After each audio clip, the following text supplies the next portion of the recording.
Et ce matin, le thème que je vais parler avec vous, c'est Dieu fait toutes choses nouvelles. On va lire par exemple, Ésaïe 43, versets 18 à 19. Dieu fait toutes choses nouvelles. Et j'aimerais vous poser une question, c'est-à-dire, est-ce que tu crois que Dieu, on vient de chanter, il est capable. Dieu est capable. Est-ce que tu crois que Dieu est capable de changer ta vie? C'est-à-dire d'amener un changement, c'est-à-dire le ténèbre, de sortir dans le ténèbre et amener la lumière dans ta vie pour jusque l'éternité. De changer ce qui est mort à la vie éternelle. Une vie qui n'a pas de fin. Ou aussi de changer tes larmes, tes stress, détresse en joie, en abondance. Dieu fait toutes choses nouvelles à sa gloire. Et là, nous voyons au verset 18, on va aller au verset 18 d'abord, pour nous montrer que avant de dire de faire des choses nouvelles, mais il nous encourage pour nous dire ne pensez plus aux événements passés. Le passé, c'est le passé. On va voir ça plus tard, on va essayer de le détailler pour vous encourager. Et il dit ne considérez plus ce qui est ancien. Mais ce qui est formidable, c'est le verset 19 où Dieu veut nous encourager. Il dit voici, je vais faire une chose nouvelle sous le point d'arriver. Ne la connaîtrez-vous pas? Je mettrai un chemin dans le désert et des fleuves dans la solitude. Dieu est le Dieu de nouvelles choses. Il peut changer n'importe quelle situation. À tout moment. La grippe espagnole a duré plus de 3 ans. On ne sait pas combien de temps que la COVID va durer. Mais ce qu'on sait, avec Dieu, tout est de nouveau. Dieu est capable de transformer à sa gloire. Et il a dit pour toi ce matin, je vais faire une chose nouvelle. Il va faire une chose nouvelle. Et Dieu, c'est le Dieu des choses nouvelles. Il y a toujours des merveilles avec ce Dieu-là. C'est pour cela que j'invite vraiment à ceux qui ne connaissent pas ce Dieu-là, le Dieu d'Abraham, le Dieu d'Isaac, le Dieu de Jacob, le Dieu qui est venu vers nous, à le connaître. Parce que c'est un Dieu formidable. Et en tant que chrétien, on doit connaître quelles sont les choses nouvelles qu'il veut amener dans notre vie. Depuis dans la création, nous voyons que Dieu fait toujours des choses nouvelles. Quand il a créé le monde, la Bible nous dit que Dieu a créé les cieux et la terre. Il dit que la terre était informe et vide. D'un rien, Dieu a créé un monde à la gloire de Dieu. Le monde était parfait, les hommes étaient parfaits dans ce monde que Dieu a créé. Vous êtes d'accord avec moi? Hein? Dieu de rien a créé parce que le monde, avant, il dit que la terre était informe et vide. Il a donné à la terre un sens. Il a vraiment fait quelque chose de créativité. Il a amené la vie. Il a amené la lumière sur la terre.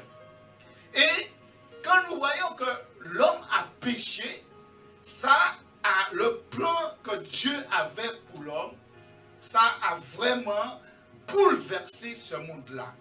Les hommes sont devenus méchants, les hommes vraiment, c'est au point que Dieu est venu, il a détruit tous les hommes qui étaient sur la terre par le déluge.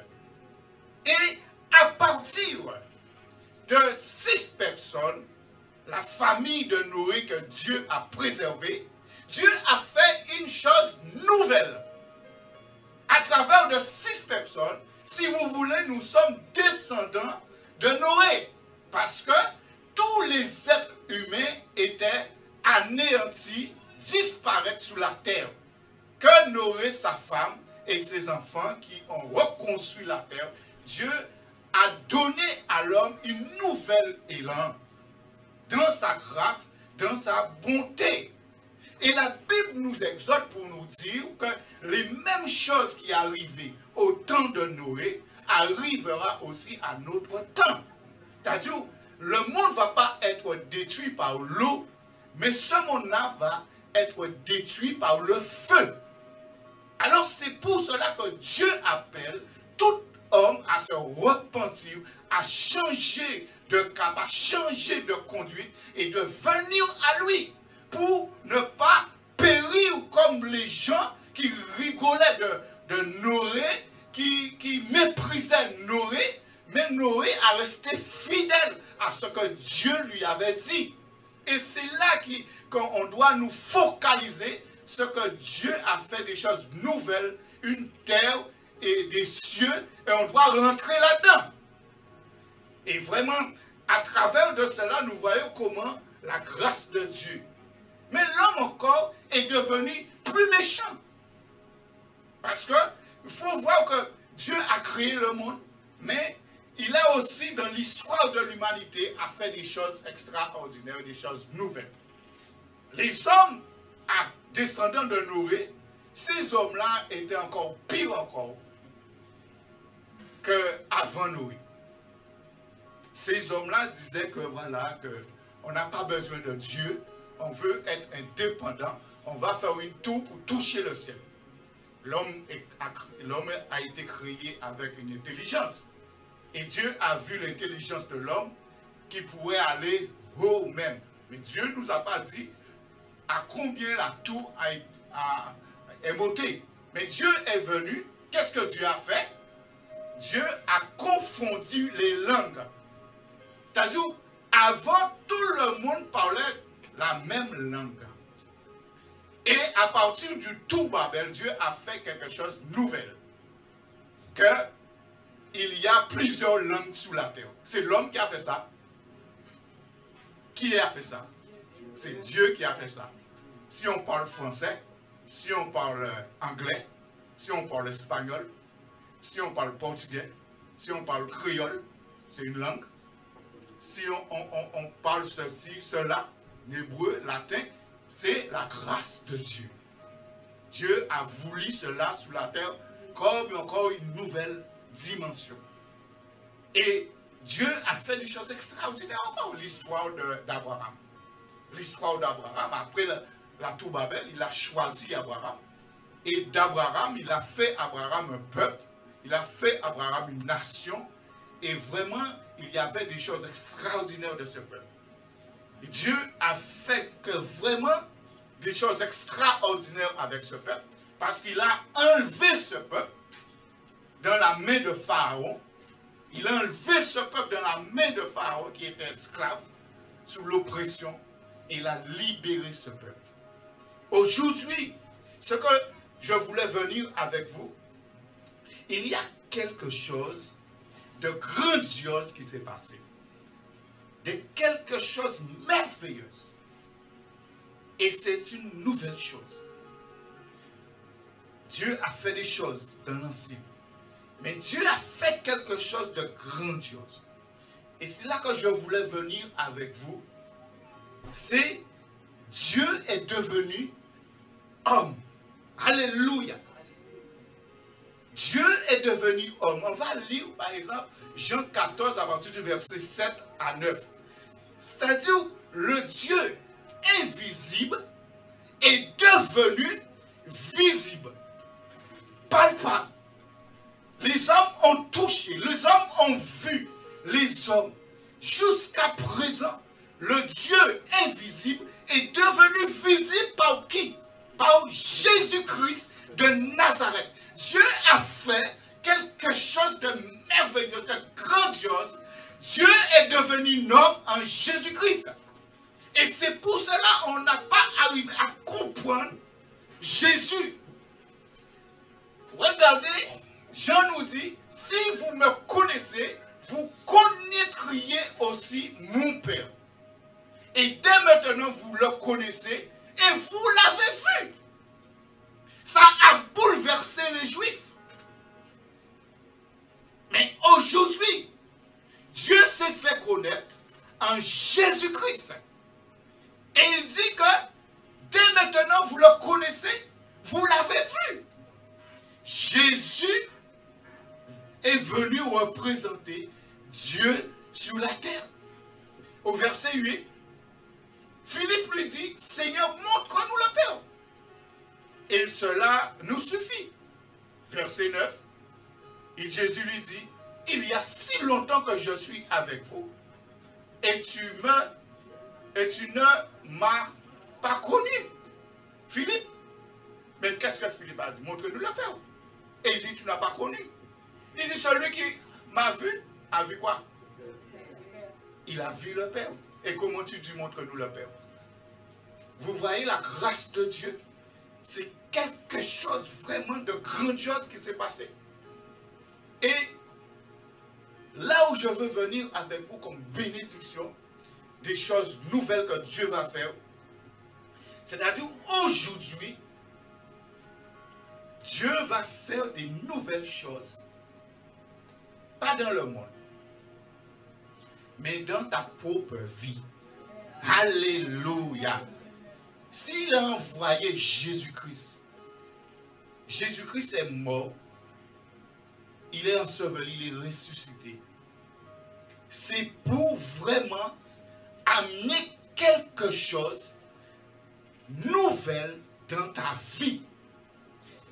Dieu veut vraiment apporter un changement, une transformation dans la vie de l'homme en Jésus-Christ.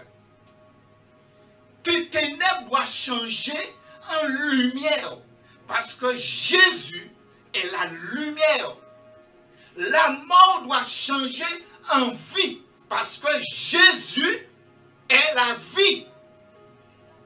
Tes tristesses doivent changer en joie, en l'allégresse, parce que Jésus, c'est la joie.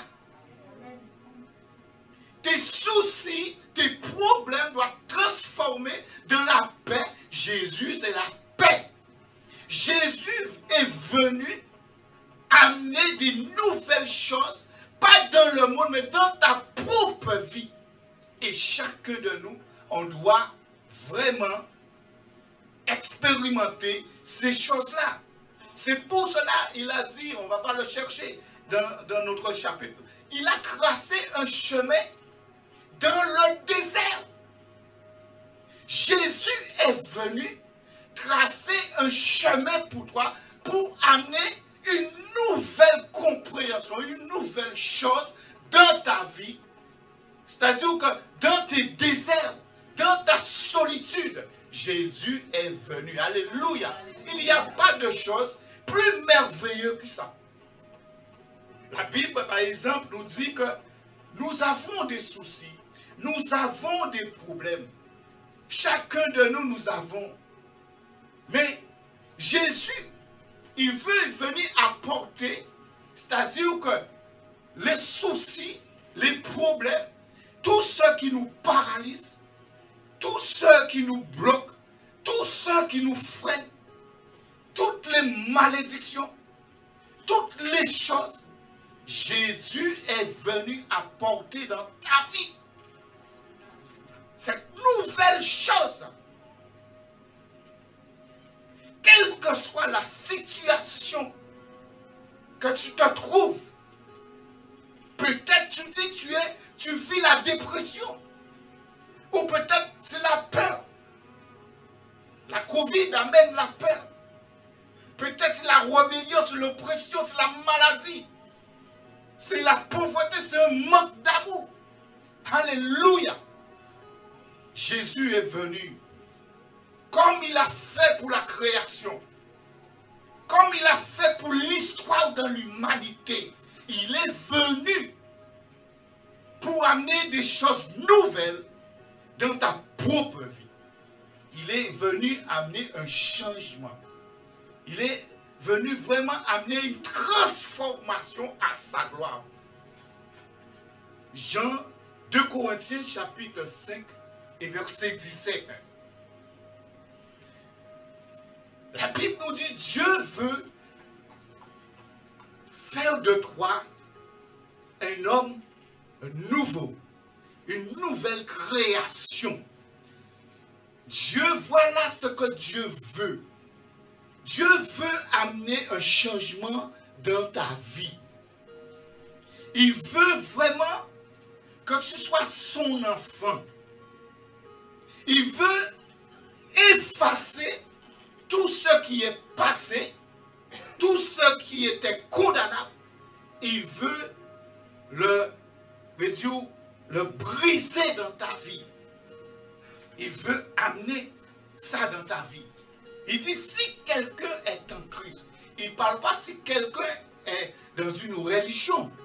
Si quelqu'un est en Christ, il dit, il est une nouvelle créature. Le désir de Dieu, c'est que tu deviens une nouvelle création, une nouvelle créature. Est-ce que vous prenez la dimension de cette parole? Le frère a prêché ce matin, il a dit que vous n'êtes pas n'importe qui. Vous n'êtes plus dans le passé. Vous êtes une nouvelle créature. Et si vous êtes une nouvelle créature, il dit, les choses anciennes sont passées. Et voici, toutes choses sont devenues nouvelles pour toi. Tu n'as plus le même père, le diable. Tu as le Dieu Tout-Puissant, le Dieu d'amour qui est ton Père. Tu as une autre vision. Tu as une nouvelle famille. Le frère ce matin a témoigné. Quand il est venu, Dieu lui a amené dans une nouvelle famille. Tu as une nouvelle famille. Tu peux aller en Angleterre. Tu peux aller en France. Tu peux aller en Chine. Même si tu ne parles pas chinois. Même si tu ne parles pas l'anglais. Quand tu vas rencontrer tes frères et tes soeurs, tu vas ressentir la présence de Dieu, la joie de Dieu. Alléluia. Alléluia. C'est ça qui fait la force d'un chrétien. Parce que nous avons la même espérance. Nous avons les mêmes richesses. Parce que Dieu a fait de nous une nouvelle créature. Et pour faire de toi cette nouvelle créature, il t'a donné un autre cœur, un autre esprit. Dans Ézéchiel chapitre 11 et verset 19, regarde ce qu'il nous dit. Il t'a donné un cœur nouveau et un esprit nouveau. Ézéchiel chapitre 11 verset 19.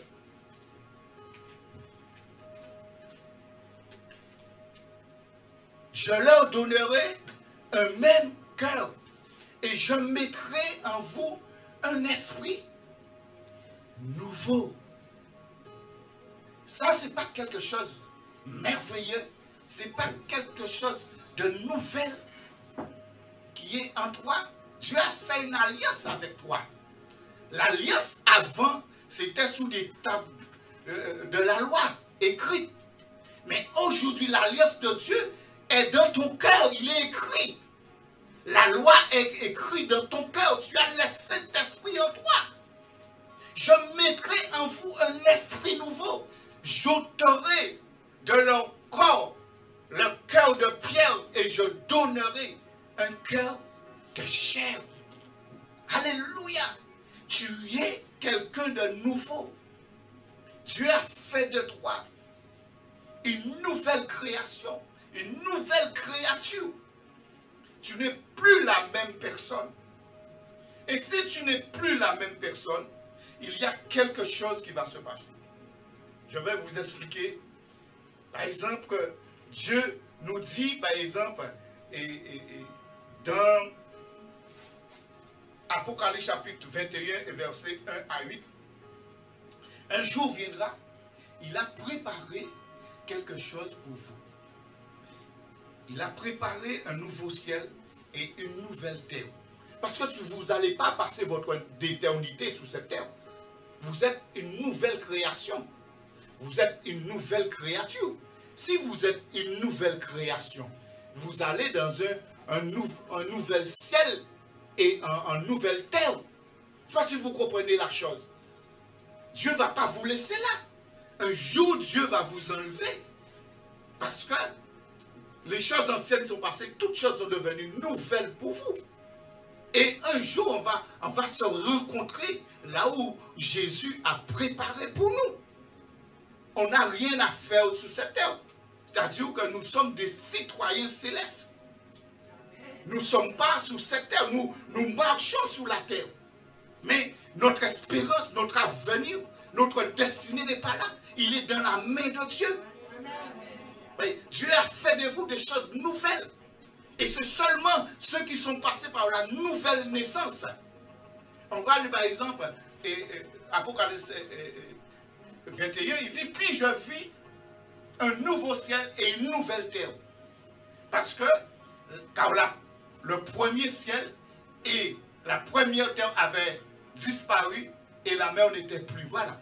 Il te dit, regardez bien, reste là. Qu'est-ce qu'il a fait? Il a fait un nouveau ciel et une nouvelle terre. Je ne sais pas comment il va le faire. Mais ça, c'est notre destinée. Ça, c'est notre espérance. Ça, c'est notre avenir. C'est là qu'on doit se focaliser. Oui. Mais les choses nouvelles, c'est déjà passé. Dieu t'a déjà transformé. Dieu t'a déjà changé. Il t'a déjà donné un nouveau cœur. Vous voyez, un nouveau esprit. Les choses anciennes sont déjà passées. Tu es une nouvelle création et il ne va pas te laisser là sur cette terre. Il va détruire la terre. Il va le détruire. Il a déjà préparé pour toi. Verset 2, il continue pour dire, et je vis descendre du ciel auprès de Dieu la ville sainte, la nouvelle Jérusalem, préparée comme une épouse qui s'est préparée pour son époux. Regarde la grâce de Dieu. Il a fait pour chacun de nous. Continue.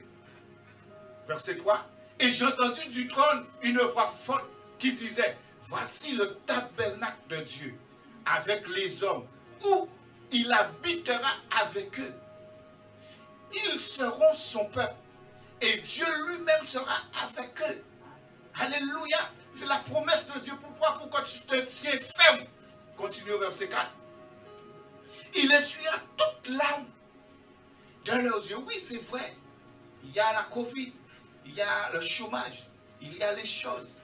Vous voyez, parfois il y a des larmes, il y a des mamans qui pleurent, il y a des stress. Même si on est chrétien, il y a ces choses. Mais sachez, un jour, tu seras avec ton Dieu, ton papa chéri. Tu seras avec lui, il va venir t'enlever dans cette misère. Parce qu'il a fait quelque chose de nouvel dans ta vie. Il a transformé ta vie à sa gloire. De rien, il a créé le monde. Et c'est lui seul qui peut changer un homme. Et regarde, il te dit, quand il va être avec toi, il te dit, les larmes encore, tu ne seras plus avec des larmes. Ou ni problème pour lever, pour aller travailler, pour aller mettre essence, pour remplir frigidaire. En haut là, frigidaire déjà rempli. Alléluia. Il dit, la mort ne sera plus. Tu ne dois plus t'inquiéter de la mort. Oui, la mort ne sera plus. Il dit, il n'y aura plus ni deuil, ni cri, ni douleur. Car les premières choses ont disparu, ont laissé la place pour la gloire de Dieu. Alléluia. Et il continue pour nous dire, Et celui qui était assis sur le trône dit, voici, je fais toutes choses nouvelles. Et il dit, écris, car ces paroles sont certaines et véritables. Il fait toutes choses nouvelles à sa gloire. Ne vous inquiétez pas, frère. Même si la souffrance est là, même si les situations se compliquent, ne vous inquiétez pas. Restez vraiment. Focalisez-vous sur les choses d'en haut. Ce que Dieu a préparé pour vous. Verset 6. Il dit, et il me dit, c'est fait. Je suis l'alpha et l'oméga. Le commencement et la fin. À celui qui a soif, je donnerai de la source de l'eau de la vie gratuitement. Tu n'as pas besoin de l'argent. Tu n'as pas besoin des belles voitures. Tu n'as pas besoin des belles maisons. Tu n'as pas besoin d'être docteur, être enseignant, être professeur. Tu peux être un démarreur de bœuf comme moi, un coupeur de canne comme moi. Tu vas entrer dans le ciel par ta foi. Alléluia. C'est ça. Je ne sais pas si vous comprenez. Il te donnerait la source d'eau vie. Est-ce que tu veux cette source jaillir en toi jusqu'à la vie éternelle? Tu n'as pas besoin de payer quoi que ce soit. Mets ta foi, mets ta confiance en ce Dieu-là. Il est merveilleux. Et il continue pour nous dire, celui qui vaincra héritera ces choses. C'est-à-dire, on est sous la terre, frères et sœurs, mais les choses parfois peuvent être compliquées. Il faut se battre, on va voir ça. Mais il te dit, celui qui vaincra héritera ces choses. Je serai son Dieu et il sera mon fils. Et il continue pour nous dire que, mais pour les lâches, il n'y a pas de lâche ici, il n'y a pas de lâche qui m'entend, sinon ça va être compliqué pour vous. Mais je demande à Dieu grâce pour vous. Il dit les incrédules, les abominables, les meurtriers, les impudiques, les échanteurs, les idolâtres et tous les menteurs. Leur part sera dans les temps ardents de feu et de soufre, ce qui est la seconde mort. Ce n'est pas le cas pour vous. Mais ceux qui refusent le changement, ceux qui refusent vraiment, qui veut dire d'être transformés à la gloire de Dieu, on va connaître cela. Quelqu'un disait, on ne peut pas empêcher la mort physique. Parce que qui ou t'es riche, qui ou t'es pauvre, qui ou t'es de l'argent, qui ou t'es président, qui ou t'es ceci, fait nous mort un jour. Et la mort, qu'on dit, c'est le rendez-vous de tous les vivants. Ou péché dit, là, attendre, à cahier occupé de papa moins, attendre, à cahier là, il frappe. Mais le problème qu'il y a, comme la mort est inévitable, tout le monde doit passer par là. Mais la seconde mort là, on peut empêcher. Tu peux refuser de connaître la seconde mort. Et pour refuser d'être la seconde mort, il faut passer par la nouvelle naissance. Il faut laisser Dieu te transformer à sa gloire. Il faut être une nouvelle créature. Il faut donner votre vie à Jésus-Christ. Il faut avoir ce cœur nouveau. Il faut avoir vraiment cet esprit nouveau. Mais si on refuse cela, c'est la mort, la seconde mort. Et c'est terrible. C'est très, très terrible. C'est pourquoi il a dit c'est les lâches, c'est les incrédules, c'est l'abominable, c'est les meurtriers. C'est ces personnes-là qui vont. Mais ce n'est pas le cas pour vous. Il faut résister. Il faut aller jusqu'au bout. Il y a une chose qu'on doit besoin de connaître. L'Apocalypse nous le fait comprendre. C'est-à-dire qu'on doit battre. On a besoin de se battre. Dieu nous a sauvés. Dieu nous a purifiés. Mais on doit se battre pour rentrer dans notre destinée, notre avenir. Je ne sais pas si vous comprenez cela. Mais il faut se battre. La chose la plus importante, c'est que chacun de nous puissions entrer dans là où Dieu a préparé pour nous. Et Dieu le fera. Parce qu'il y a quelqu'un qui est là, c'est Satan. Et il fera tout son possible pour que toi, tu ne vas pas là où Dieu a préparé pour toi. Là où il n'y a ni pleurs, là où il n'y a plus ni mort, ni souffrance, ni douleur. Il ne veut pas que tu ailles là. Vous savez, c'est là qu'il veut que, là, dans les temps de feu. Et il va faire tout son possible pour que toi, que tu puisses aller avec lui. C'est pour cela, la vie éternelle est gratuite, le salut est gratuit, le pardon des péchés est gratuit, la sanctification est gratuite, mais on a une marche à faire. On doit se battre, on doit résister. Et c'est pour cela que la Bible nous dit, il nous encourage, ne pensez plus aux événements passés. Parce que le diable, ce qu'il veut faire, il veut nous tenir dans le passé. Il veut, comment on peut dire,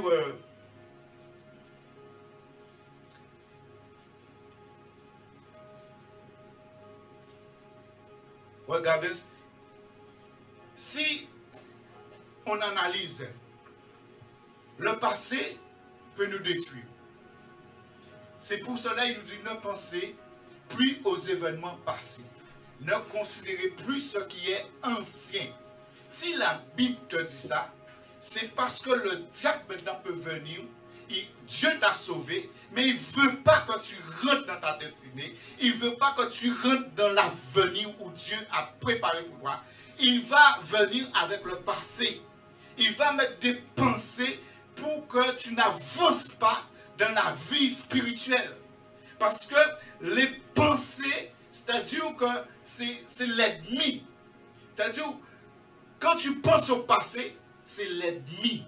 C'est l'ennemi qui vient et il veut te perturber. Il veut t'anéantir. Il veut te pousser à l'inquiétude. Il veut te pousser au découragement. Mais tu dois battre, tu dois te battre. Tu dois résister. Peut-être le passé, je ne sais pas. Tu es peut-être un enfant, tu as été victime de blessures. Tu as peut-être aussi, je ne sais pas, on t'a calomnié tellement. Tu as subi tellement de violence, tellement d'injustice. On t'a rejeté peut-être. On t'a fait vraiment voir des choses, d'accusations. À ce moment-là que le diable va pas te lâcher. Je ne sais pas si vous comprenez. Il va venir avec ça pour te décourager. C'est pour cela, si vraiment on doit oublier le passé, on doit anéantir le passé. Quand le passé va venir, ce qui doit nous focaliser, c'est ce que Dieu a préparé pour toi. Ton avenir qui est plus intéressant. Tu dois te battre. Si je prends par exemple avec vous pour vous encourager, l'apôtre Paul nous disait Philippiens 3 et versets 13 à 14. Il te dit là, l'exemple de l'apôtre Paul. On doit vraiment combattre. On ne doit pas baisser le bras, on ne doit pas regarder en arrière. Le passé va nous amener à regarder en arrière. Et si on regarde en arrière, on va être détruit. C'est pas, si vous comprenez cela, c'est Philippiens 3 et versets 14 à 13. On va lire où l'apôtre Paul va prendre l'exemple de l'apôtre Paul.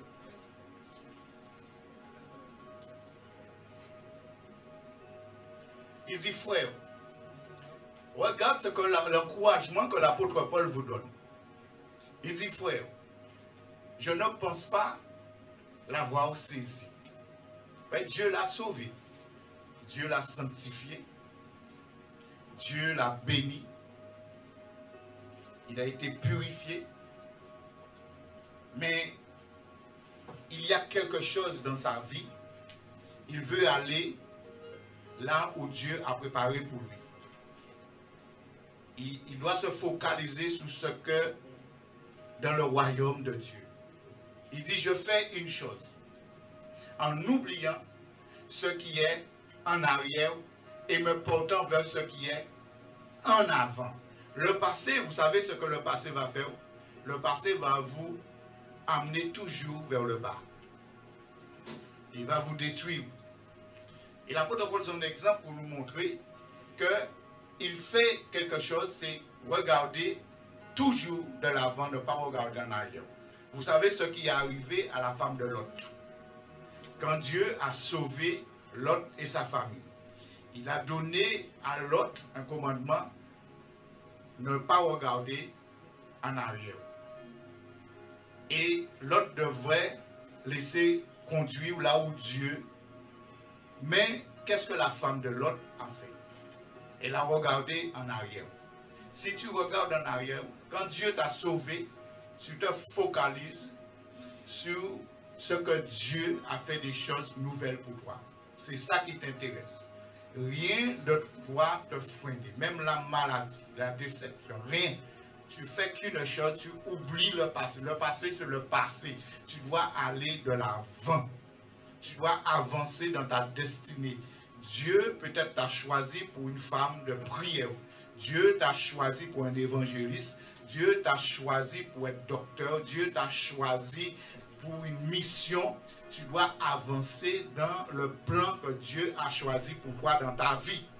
Tu dois aller et tu dois aller jusqu'au bout. Tu ne dois pas regarder en avant, en arrière, mais tu dois toujours regarder en avant. Au verset 14, il te dit, regarde ce qu'il te dit, je cours vers le but.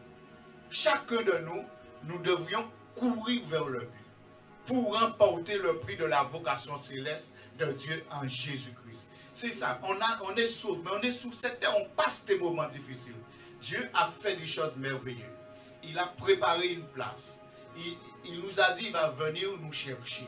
Mais pour le moment, nous sommes sur cette terre. Et le diable va tourner autour de nous pour vraiment nous déstabiliser, nous décourager et nous empêcher. Regardez bien, quand Moïse est né et quand Jésus est né, le roi Pharaon a tué presque tous les enfants mâles. Et au temps d'Hérode, on a tué tous les enfants mâles parce que le diable savait que Moïse était un libérateur. Il savait que Jésus était un roi des rois et Jésus allait transformer votre vie, changer votre vie, changer votre destinée.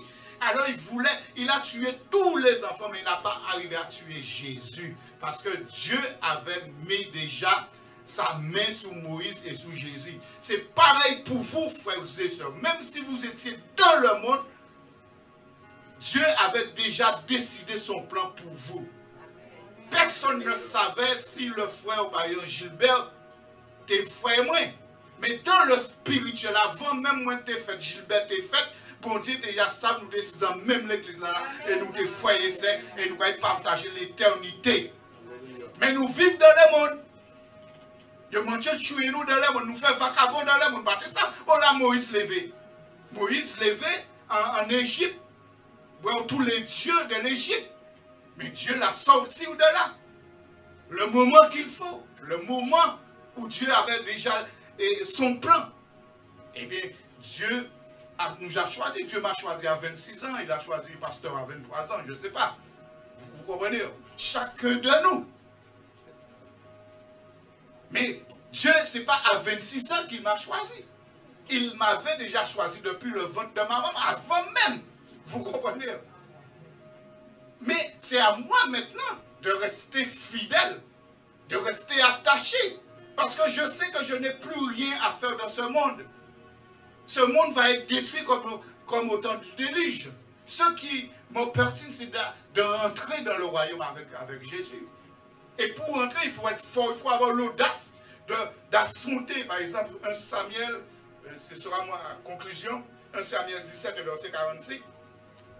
C'est-à-dire qu'il faut avoir l'audace, il faut avoir la foi, il faut avoir le courage d'affronter les difficultés. La Covid, oui, la Covid, elle est là, elle est présente dans le monde entier, en Martinique, en Guadeloupe, dans le monde entier. Mais on doit vraiment avoir l'audace d'affronter la maladie, d'affronter tous les obstacles. Et 1 Samuel 17 et verset 46 sera ma conclusion pour vous. C'est-à-dire pour vous montrer que David c'était un homme. Et regarde bien, aujourd'hui, qu'est-ce qui peut être la Goliath pour toi? Un Goliath pour toi. Qu'est-ce qui peut être un Goliath pour toi? Je ne sais pas. Peut-être c'est la maladie, peut-être c'est les blocages, peut-être c'est là. Mais tu dois avancer comme David. Parce que David savait que Dieu, son Dieu là, le Dieu qui l'a béni, il savait dans son esprit que Dieu est plus fort que Goliath. Alors le Goliath là, lui faisait pas peur. La Covid de toi ne doit pas te faire peur. La maladie, même si la maladie est là, mais Dieu est plus grand de la maladie. Il est plus grand que la Covid. Il est plus grand que toute chose. Tellement qu'il est grand, il a donné à la mer une limite. Il a dit à la mer, tu restes là. Et il reste là. La mer reste là. Elle ne va pas plus loin. Au moment d'un cyclone, il peut dépasser. Mais sa limite, c'est là. Et David savait. Et c'est pourquoi David, dans son esprit, il avait déjà que Dieu est plus grand que Goliath. Alors, il pouvait affronter Goliath. Il avait l'audace d'affronter Goliath, le courage. C'est pourquoi il te dit qu'aujourd'hui, l'Éternel te délivrera entre mes mains. Te livrera entre mes mains. Je t'abattrai et je te couperai la tête. Couper ta Covid. Couper ta maladie. Couper ta toute bité qui a péché. Mettant l'esprit en nous, que bon Dieu là nous accepte là, il est plus grand que tout bité. Plus grand que Satan, plus grand que les démons, les sorciers. Il est plus grand. C'est pas petit bon Dieu. Mais il faut un courage là, il faut une foi, il faut une confiance pour avancer. Parce que le diable, ça veut, c'est décourager, déstabiliser pour ne pas entrer au royaume là que bon Dieu préparé par là. On nous fait comme David. David, il dit, j'abattrai et je te couperai la tête. Il faut avoir l'audace, frères et sœurs, pour dire cela. Et aujourd'hui, je te donnerai les cadavres du camp des Philistins aux oiseaux du ciel et aux animaux de la terre. Et toute la terre sera qu'Israël a. Le monde doit savoir que nous servons un Dieu vivant qui est au-dessus de toutes choses. Et la chose que j'aimerais vous encourager, c'est que Dieu fait toutes choses nouvelles, mais la chose nouvelle, il peut transformer le monde, mais nous savons que le monde va payer. Mais la chose nouvelle qu'il va faire, c'est dans votre vie. Laisse Dieu te transformer. Laisse Dieu te changer.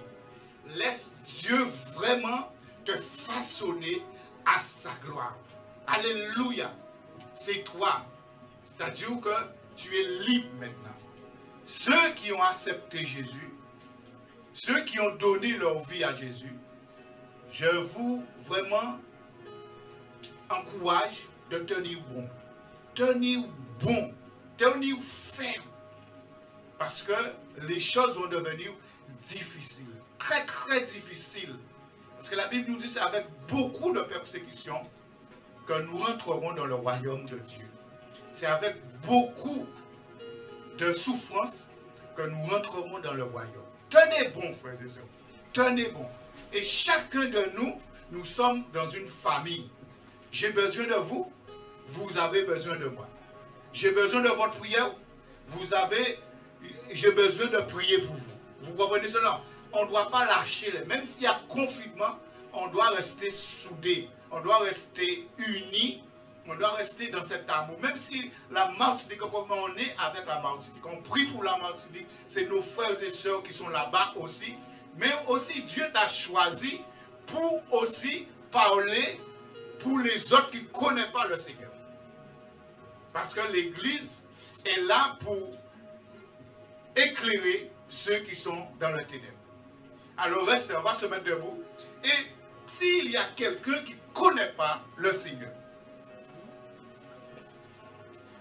si vous ne connaissez pas le Seigneur, c'est que les choses qui sont là vont vous détruire. Le passé va vous détruire. Il faut vraiment laisser Dieu venir dans votre vie pour transformer votre vie, pour faire de vous une nouvelle créature. Il faut laisser Dieu. Seul Dieu qui est capable de mettre la lumière dans vos ténèbres, qui peut mettre la vie là où la mort est. Il peut mettre l'espoir là où il y a le désespoir. Il peut mettre la joie là où il y a la tristesse. Mais c'est à vous. C'est à vous de donner votre vie à Jésus-Christ. On n'a rien à faire dans ce monde. Le monde va périr. Mais Dieu a préparé une place pour toi. Tu dois prendre conscience et tu dois donner ta vie à Jésus-Christ. Alléluia. Je vais prier pour l'Église. Frères et sœurs, ne laissez pas le passé. Ne pensez plus au passé et ne considérez plus ce qui est ancien. Ce qui est ancien est ancien. Maintenant, avancez dans la grâce de Dieu. Avancez dans l'amour de Dieu. Père éternel, voici tes enfants. Tes enfants que tu aimes. Tes enfants que tu as sauvés. Tes enfants que tu as préparé une place pour eux. Là où tu es, ils seront aussi. Mais Seigneur, pour le moment, nous sommes sous cette terre. Nous avons une marche à faire juste pour entrer dans ton royaume. Et nous avons besoin de la force, Seigneur. Nous avons besoin du courage. Nous avons besoin d'oublier le passé. Anéantir le passé et de regarder à toi seul. Alors, Seigneur, je prie pour ton Église. Je prie, Seigneur, que tu étends ta main. Tu étends ta main sur tes enfants. Nous savons que le monde passe des moments difficiles. Nous savons, Seigneur, c'est la crise économique, crise sociale, crise sanitaire. Mais étends ta main sur tes enfants. Bénis-les, Seigneur. Fortifie-les, Seigneur. Qu'ils ne puissent pas baisser les bras, mais qu'ils puissent toujours aller de l'avant et regarder toujours avoir les yeux fixés sur toi. Bénis-les, Seigneur. Ceux qui n'arrivent pas à avancer, ceux qui n'arrivent pas, Seigneur, à oublier. Seigneur, étends ta main sur eux. Étends ta main. Bénis-les, Seigneur. Donne-leur cette force. Comme David avait cette force. Donne-nous cette force que David avait, Seigneur. L'audace, Seigneur, d'avancer et de reconnaître que tu es au-dessus de toutes choses et toutes choses sont soumises à toi. Alors bénis-les, Seigneur, et donne-leur le courage que David avait d'affronter et d'aller de l'avant, quel que soit, que toute barrière, tout blocage puisse couper, anéantir, et que tes enfants puissent être bénis, épanouis dans tes bois d'amour. Merci, Seigneur, et que toute la gloire est à toi. Dans le nom de Jésus-Christ de Nazareth. Alléluia. Sois béni, mes frères et sœurs. Passez un bon fin de journée. Et que vraiment que Dieu encore puisse vous permettre de grandir et d'aller plus loin avec moi. Restez toujours attachés à la grâce de Dieu. Et Dieu fera les choses pour vous. Sois béni et que toute la gloire est à Dieu dans le nom de Jésus-Christ. Amen.